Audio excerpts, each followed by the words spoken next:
Hello, everybody. Today is December 12th, 2019. It is a Thursday. I'm almost positive. Yes, it is a Thursday. Got questions? Throw them out there, see what I can do with them. But the general topic for today's podcast, Instagram video, whatever we want to call this, is the nice bold topic, which is I may never PR Fran ever again in my entire life. And I've still got a lot of years left on the planet, I hope. And so why is that? And is there something I can do about it? And am I okay with it? So here's why I'm going to say that. I may never PR Fran again. Fran has always been one of my best workouts, one of my wheelhouse workouts, to a degree that was inappropriately swayed compared to some of my other benchmark workouts. So for example, I can't do handstand push-ups to save my life, but I'm okay with thrusters. So my last few Frans that I did, well, let's say a few years ago, were in like the sub 230 range, like 222-ish range. I did 222 or 221 2 or 3 times in a row at the office, at the CrossFit HQ office down in Santa Cruz, California. And that is not said in any sort of a, braggadocious way or whatnot, because I'm here to tell you, while I had a fast Fran time, my Diane was like 15 minutes, because I just can't do handstand push-ups to save my life. So it was not well balanced. But in order for me to achieve that quick of a Fran time, I had to put myself in the hurt locker with a level of pain. Every single one of my limbs felt like it was on fire, and my lungs were just full of napalm and going to explode, sort of a feeling. Then I would traditionally finish the last pull-up, the 9th pull-up in the set of 9, and then stagger out of the gymnasium, not walking in a straight line as if I was intoxicated and dizzy. And in about 2 minutes it would all catch up and hit me. And then I would just be relatively incapacitated. And I'm not exaggerating when I say this. I would have to just lay down on the ground with my eyes closed, feel awful. I mean, feel awful. And lay there for about 10 to 15 minutes to recover from a 2.5-minute workout. And then after the 10 or 15 minutes that I would lay on the ground, I didn't feel well. I would just be at the point where I could stand up without feeling like I was going to fall down, and I would inevitably vomit every single time. Fran made me vomit. I was one of those people. No other workout made me vomit, but Fran did. Okay, super, great, right? Great Fran time, whoop-de-doo. But here's the deal, for me to get those Fran times that I did, there was a few components. One of the components was thrusters and pull-ups just happened to be a wheelhouse workout, so that worked out well. The second component was just the fitness needed, obviously, and I needed to just, again, those wheelhouse movements, I needed to be quite good at them. But then the third component was I needed to, between the ears, be willing to suffer and be willing to feel so horrifically bad and put my body into such intense pain to achieve that time. And that is what has changed. These days, I know how I would have to feel in order to try to beat that Fran time, and in no way, shape, or form do I have a desire to feel that way again. I'm not even sure, hindsight being 2020, it's the best thing for me to do to my system to have a long, happy life on the face of the earth. Like, high intensity is one thing, but going to that point or that level, I don't think that it's necessary, and I don't think it is the best play.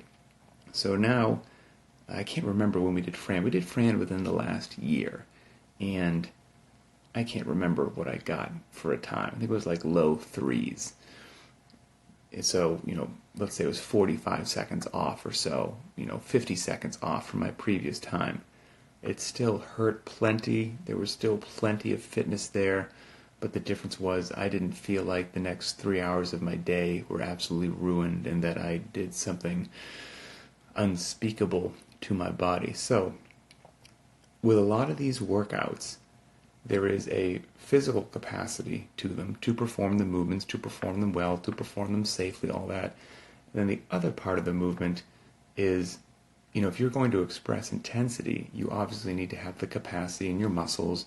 You need to have the metabolic conditioning in your lungs and all that stuff to actually perform the workout and perform it fast. But then at some point, there's something between the ears as well that's needed to express intensity. And the part between the ears may limit you, or may limit you in a good way, right? I mean, it may allow you to work hard and to push yourself hard, but have a little bit of self-preservation in mind and be like, okay, we're just working out here. This is not a life or death situation, and I'm not going to turn it into a life or death situation. So I'm going to push hard and press hard and get a great workout in. But if needed, I'm going to set the barbell down, take a breath. I'm going to hop off the pull-up bar, shake out my hands a little bit. I'm going to walk over there, get a sip of water, and everything's going to be absolutely fine, utterly and completely fine. So that's it. And with that in mind, there's a really good chance that for the rest of my time on this planet, I will never, ever beat my old Fran time. And I have evolved in my thinking and my priorities and everything else that I'm perfectly okay with that. That I can continue to use Fran anytime that it comes up for the remainder of my years working out, and I will do 21-15-9 of thrusters and pull-ups, and I will push hard, and I'll be huffing and puffing, and I'll be sweating, and the clock will say whatever the clock says. And if the clock never gets close to what it used to say one day, I don't care. And the interesting thing to note is, even if the clock never gets close to what it used to say, I will still get all the benefit that I need from doing 21-15-9 of thrusters and pull-ups. I will be wonderfully fit to walk around the earth and to play with my kids and to do anything in the world that life throws at me without laying on the ground dizzy and vomiting into a trash can. So,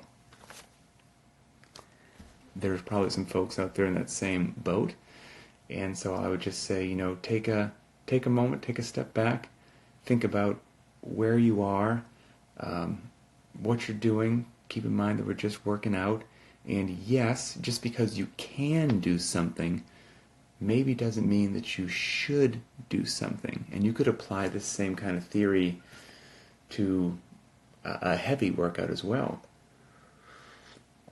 So, I know some people have a 1 rep max deadlift, and they achieved that 1 rep max deadlift by yanking on the bar and the heck with their body. If they felt their back started to round and their legs were shaking and their eyeballs were like bugging out of their head and it seemed like every part of their central nervous system was going to blow up, but they just continued to shake and just somehow, bent their knees, then rocked their body up and just stood that bar up and bang, dropped it on the floor. I was like, got it, 1 rep max. That's true. That is a true statement. If you picked the barbell up from the ground and you locked it out, that's a deadlift. Even in a competition, right? They don't say he or she who loses their midline is now disqualified. You're allowed to do whatever you want to your body. Your parameters for safety are your parameters for safety. The rules are just pick the barbell up from the ground and lock it out. And there are some folks at certain points in their life or competition or peer pressure or ego or whatever it happened to be that probably achieved some 1 rep maxes in a manner that, as they matured a bit, looked back and went, oof, that was a terrible idea, and I'm really lucky I didn't do something dumb to myself. I would much rather have a lower 1 rep max on the books and know that I never did that to my body. So again, it's just, everything is personal preference, right? And personal choices. CrossFit did not invent the deadlift. So however you choose to deadlift, you can't blame CrossFit. Somebody else invented the deadlift. That's a personal decision for you. And same deal with a whole bunch of other stuff. We post workouts on CrossFit Linchpin. Workouts are posted on CrossFit.com and, everywhere around the world. And in today's culture, there's a lot of stuff that you can find on the internet. And some degree of intelligence is needed, because you can find anything on the internet. It doesn't mean that you should do it. And so that's why we say scaling is cool. It's why we try to put out a lot of information, because a particular loading might not be where you should be. A particular movement might be out of your range of capacity at the moment, and all of that's perfectly fine.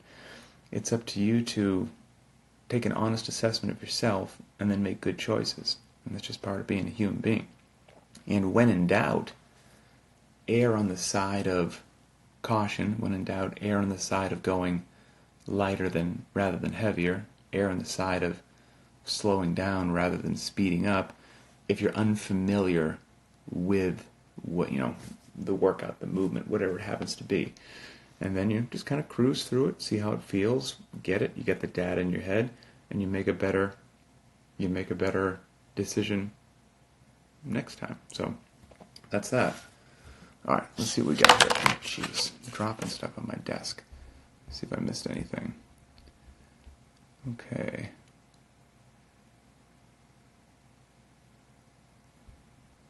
Let's see.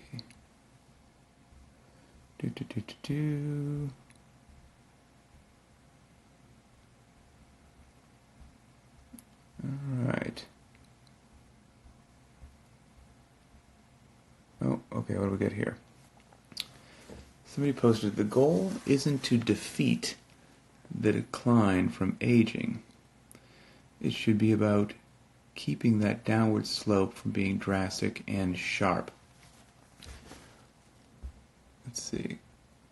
Correct. And that's basically again just classic CrossFit methodology that you would hear at the level 1 or wherever else, where you can define your fitness, which is your work capacity across broad time and modal domains, and which we could define that, if you're unfamiliar with what that is, because that might not make sense to some folks. If I told that to my parents, they would have no idea what that means. But assuming that CrossFitters are watching this, you may know. So fitness is your work capacity across broad time and modal domains.